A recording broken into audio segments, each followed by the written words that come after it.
Good morning, beautiful world. Amazing to connect with you on social media. Hi, Medea. Amazing to see you, my love. So, I am going to be speaking today to liver detoxification. So, I was tuning in on what to share with you all, and I realized that I hadn't really shared a huge amount of my background as a naturopath and a nutritional therapist. So one of my modalities that I work with, naturopathy, and I trained as a nutritional therapist a few years ago now, 5 years ago. And this was a very, very important part of my journey because some of you may know that I have experienced very intense physical health conditions in my lifetime.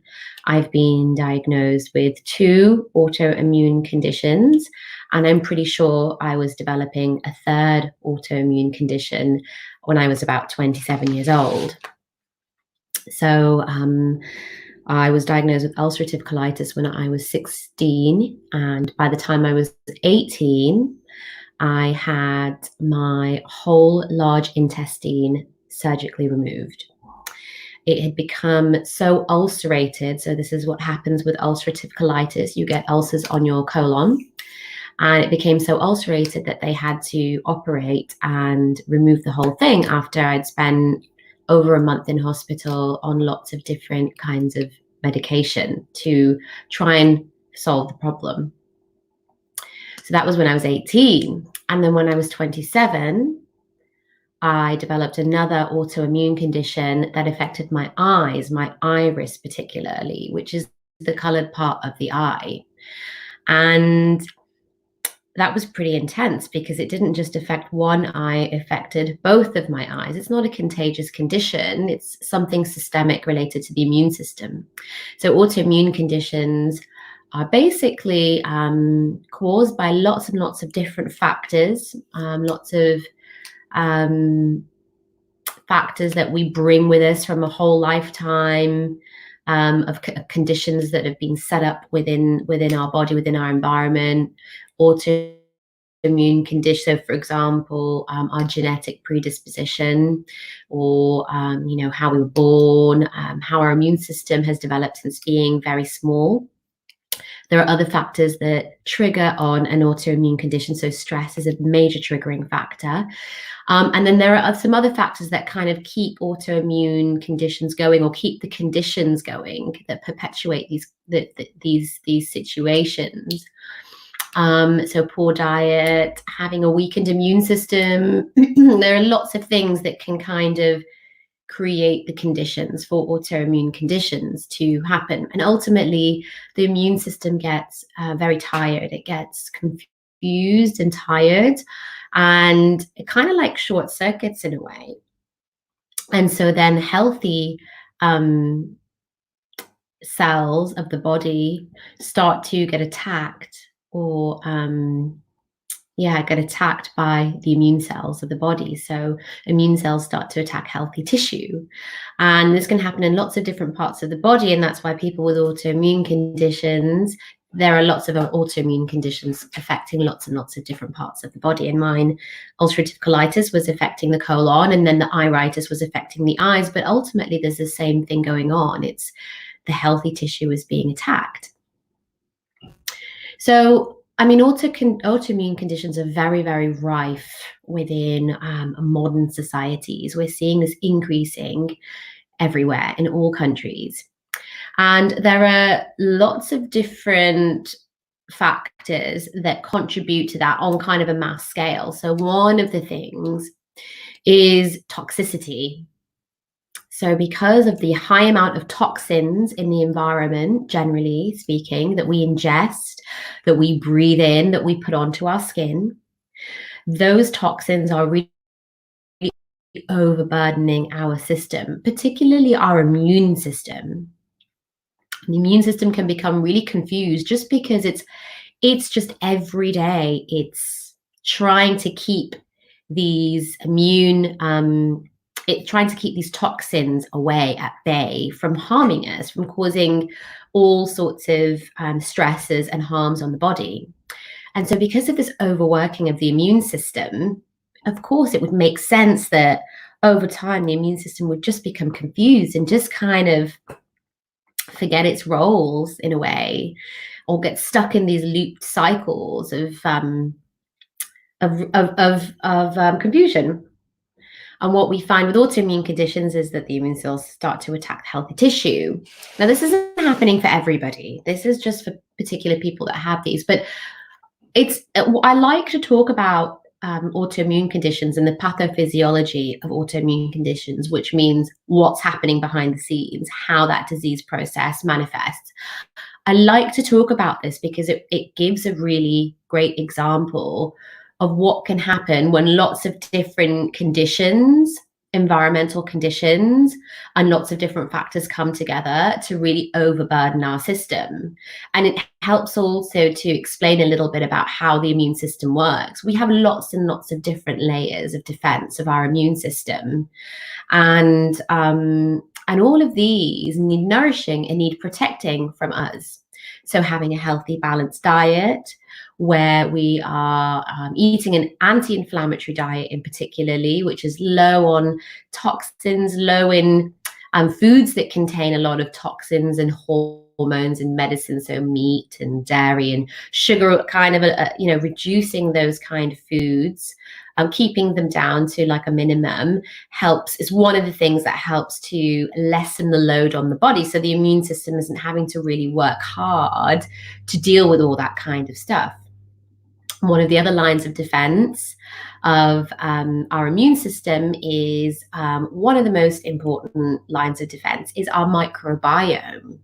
And our microbiome is the colonies of helpful bacteria that resides all over our body. And this bacteria helps us helps our bodies, our tissues, our cells, to perform a whole number of really important functions. Without the helpful bacteria in our body, there are just so many important functions that our body wouldn't be able to do properly. So, for example, certain hormones need the aid of certain bacteria to form, to be produced. Serotonin, for example, in the gut is very much modulated by certain types of bacteria. So it means those bacteria are needed to help create serotonin in the gut. And actually, between 70 and 90% of our serotonin, which is our happy hormone, is made in our digestive tract. A lot of our brain function depends on healthy bacteria, our digestive function. And particularly when we ingest food, and that food goes down into our stomach and then into our intestines, it's the bacteria that is able to protect us from the toxins that we've ingested. So that bacteria can literally go in and deal with a lot of those toxins. Our bacteria also can help us digest food as well, so that we're not having large amounts of undigested food, which then enter the bloodstream, which then causes an immune reaction also. And then we also have different types of white blood cells that are available in different parts of the body that also form another line of defense and are activated when the body becomes aware, when different parts of the body become aware that, there are invaders, there are toxins around. And so white blood cells are sent out to kind of deal with that. Now, one of the other parts of our immune system, really important parts of our immune system, which really often goes really unrecognized, particularly within the allopathic medical industry. Unfortunately, it's something I'm not quite sure why, but this isn't really, it's not training that doctors get, and it's not something that's passed on to patients. But this part of the immune system is one of the most important parts of the immune system, and that's the liver detoxification system. So the liver detoxification system is a system by which the liver breaks toxins down and excretes them from the body. And the reason that this is one of the most protective aspects of our immune system is because by breaking down those toxins and eliminating them from the body, we are reducing the toxic load that the immune system has to deal with. So this is a really clever aspect of our body, the liver detoxification system. And this organ, it's very complex. It's a complex set of chemical reactions that take place within the liver, can you believe it, that enables this process to happen, for toxins to be broken down and then excreted from the body. And we're not just talking about toxins either, we're also talking about hormones. So our body, the hormone secreting glands in our body, like the thyroid, the adrenals, like the ovaries, all produce, and the pineal gland, all produce hormones. And when these hormones have done their job and they've lived their life, they need to be also broken down and excreted from the body. And again, this happens in the liver because they become a toxin. They no longer have a function.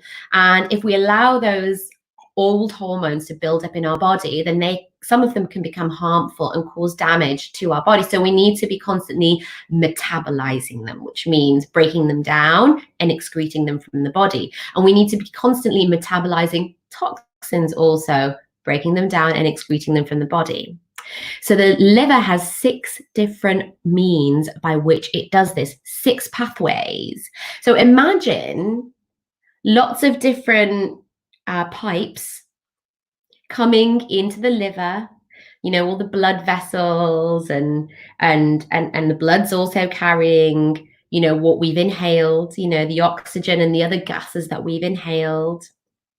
Okay, coming into the liver is also this nutrient-rich blood. So, when we've eaten food and it's absorbed through the intestine wall and it goes into the bloodstream, those nutrients are in the bloodstream, the first place it goes to is the liver. So the liver is also getting this nutrient-rich blood, but also it's also got other toxins that we've eaten, preservatives and pesticides and all this kind of stuff.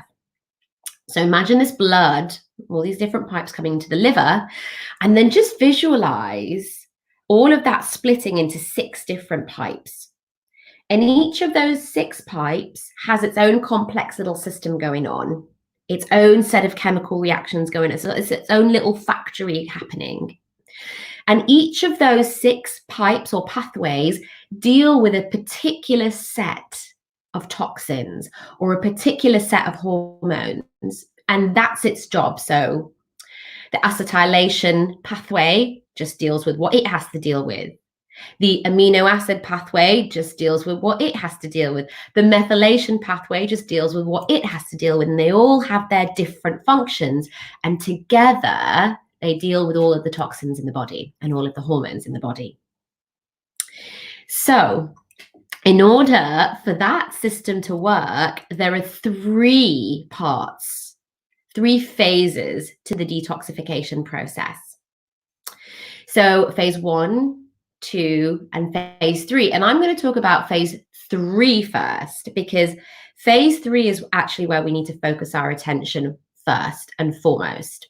Okay, so phase 3, so this is the 3rd part of the liver detoxification, the 3rd and final part, is where once everything's been broken down and dealt with, the toxins are excreted from the body.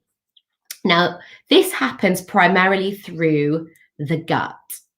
So when the liver's done breaking everything down and dealing with everything and making sure it's all ready and it's in a really positive form, it's not going to cause damage to the body and it's ready to be excreted, then all of that waste material gets sent to the intestines and gets excreted via the intestines. So in order for us to prepare ourselves for this optimal function of the liver, we need to make sure that our digestive system, first and foremost, is clear.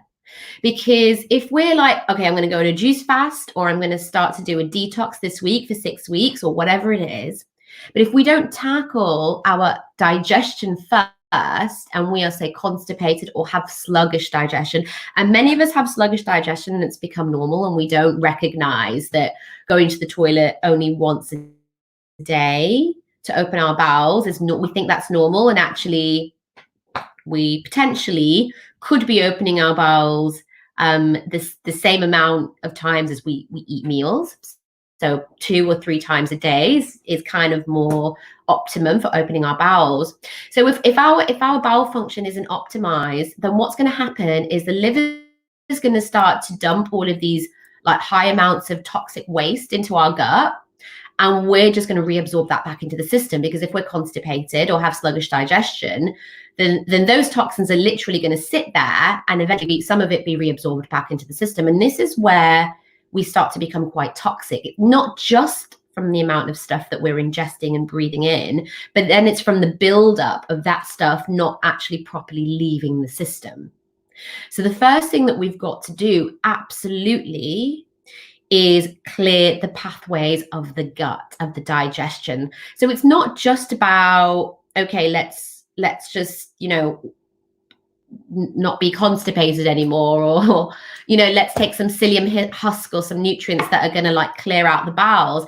It may be that there's an issue in your digestion. It may be that the sluggishness or the constipation is actually caused by the digestion not being optimized. We need to start to look at things at the root cause, because yes, we can absolutely clear the gut out using herbs and using, there's lots and lots of things out there. And it's definitely something that is always a part of my detoxification program, are products to actually physically clear out the pathways. But we do also need to address the underlying issues that we have in our digestion. So that's one thing to tune into. If you recognize you have sluggish digestion, or if you have a tendency for constipation, to really look at that. It may be that there are too many carbs and sugars in your diet, which is causing things to be unhelpful bacteria and candida to overgrow, and that creates sluggishness. It could be that you don't have enough stomach acid or digestive enzymes or bile production to break down the food properly. So carbs, fats, and proteins all need to be broken down by these enzymes and by the stomach acid and by bile. So it might be that we need to optimize our actual digestion and absorption as well of nutrients. So there can be a number of factors that are in the way of our digestion being optimized, and that's really important for us to look at. And then once we've addressed that and our digestion is optimized, and we've also cleared out the gut, because even when our digestion is optimized, like stuff builds up in the little crevices of the digestive system. Like the small intestine is 23 feet long, it's windy and twisty, and there are all these little folds in it. And so we can take some beautiful herbs like psyllium husk, for example, is really wonderful, with like some prune in there and some helpful bacteria, some inulin. We have a wonderful products, for example, from BioCare, do a beautiful product called Psyllium Intensive. And this just goes and it just sweeps out the digestive tract, making it really beautiful and clear. And I recommend doing that for at least 7, 10, 14 days of really just focusing on clearing out the digestive system. Lots of herbal teas that are supportive of the digestive system, lots of bitter green vegetables and herbs to stimulate stomach acid, stimulate digestive enzymes, stimulate bile production. You might need something deeper, like taking a hydrochloric acid, stomach acid supplement. You might need to take digestive enzymes to boost that up. So speaking with a nutritional therapist or naturopath or herbal medical practitioner is going to help you to get this work done and optimize. Now, when you have the digestion clear and you're like, right, I'm ready for phase 3, that's when we can look at phase 1 and phase 2. So we're saying, right, liver, we're ready for you to start doing your job and dumping those toxins into the gut. Now, phase 1 detoxification is the process by which the liver breaks down toxins in the body. Now, a lot of these toxins are like really complex chemical compounds, okay? Heavy metals, for example, like the hormones, cigarette smoke, for example, pesticides. These have complex chemical compounds, and these need certain enzymes that the body makes, that our DNA makes, and certain nutrients to be broken down. Okay, so the enzymes that are made, and these are the CYP450 enzymes that are produced in the liver. These are what breaks the toxins down. And these enzymes need a whole load of cofactors, a load of nutrients for the enzymes to be produced. And the enzymes are produced by the DNA. So we really need to support our whole system to produce these enzymes and to form these chemical reactions so the toxins can be broken down. And there are all sorts of nutrients needed. So vitamin B2 is needed. Vitamin B3 is needed, vitamin B6, folic acid, vitamin B12, amino acids, flavonoids, or lots of protective nutrients that protect the liver, protect the enzymes. They're all needed, protect the cells in the liver. They're all needed to make this happen, okay? And when those toxins are broken down, we go into phase 2, which is where the toxins get shunted down these pathways, these 6 pathways that the liver has.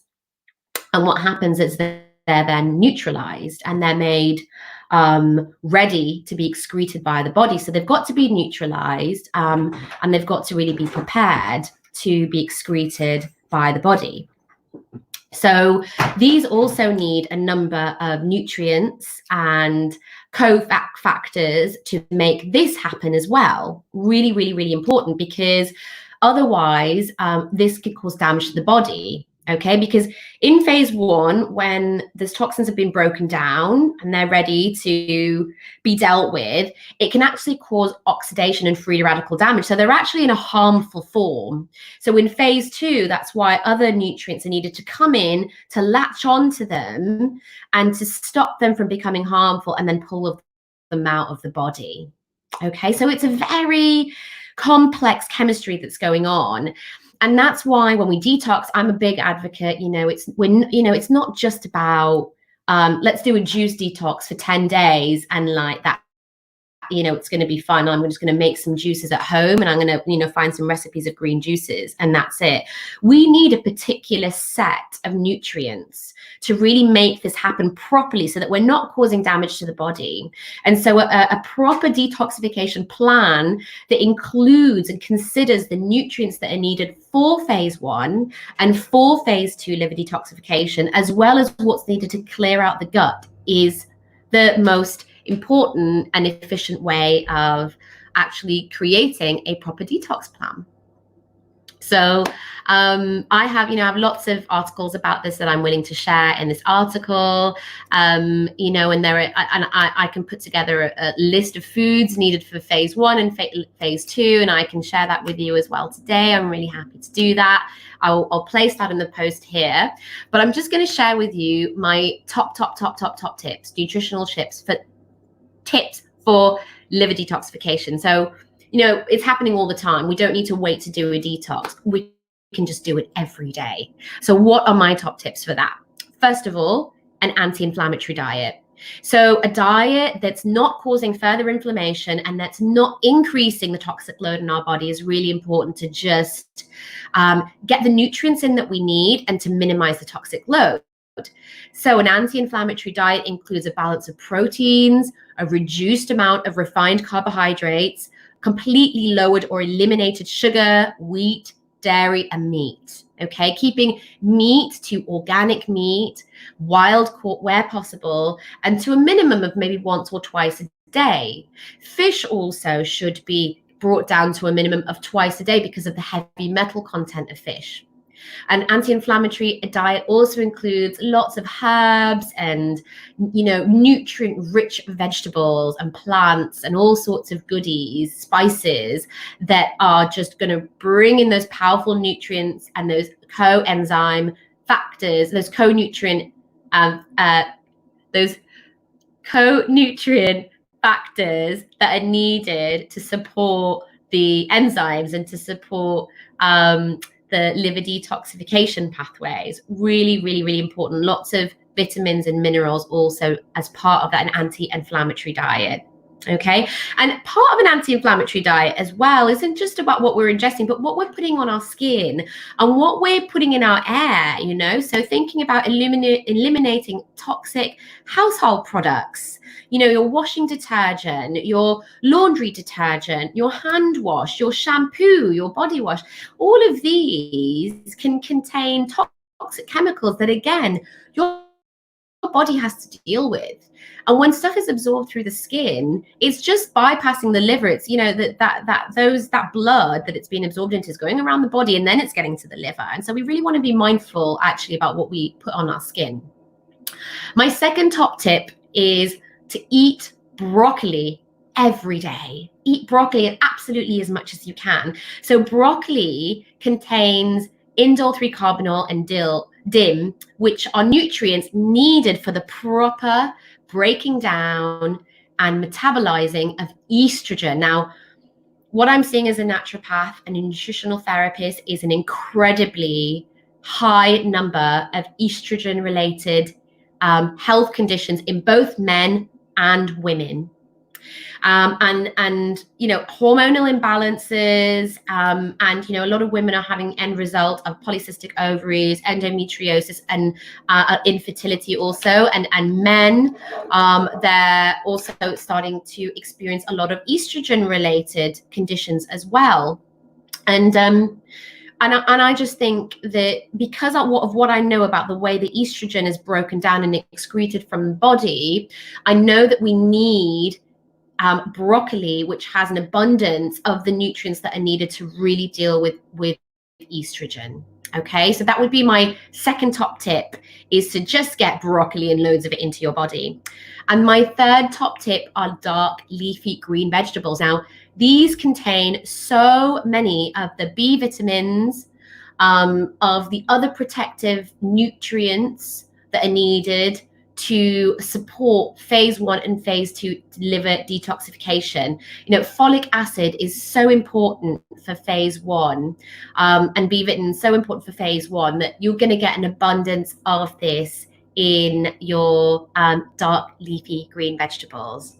Okay, so those are my three top tips for optimizing liver detoxification: anti-inflammatory diet, dark leafy green vegetables, and broccoli. If you could do that today, you are going to really start to boost your detoxification system. So this is what I wanted to share with you today. I'm so pleased to have been able to do that. I'm sending you so much love and respect and admiration for tuning in, for being on your path, for devoting this time to yourself, your self-care. It's just an honor to be a part of this journey.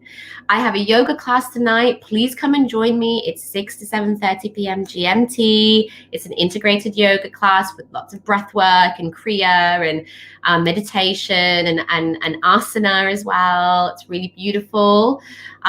We also have a free course. It's absolutely free. It's called Protect Your Mind, Body, and Energy Field. So if you haven't picked it up already, just head over to the link in my bio if you're on Instagram, or check out the feed on Facebook for our brand new free course. It's called Protect Your Mind, Body, and Energy Fields, and it's just going to share with you some beautiful, simple tools that you can do to really boost your mind, body, and energy systems. So I just would love to stay connected. Thank you so much for tuning in. Have a beautiful, beautiful day. Namaste. Hari Om Tat Sat.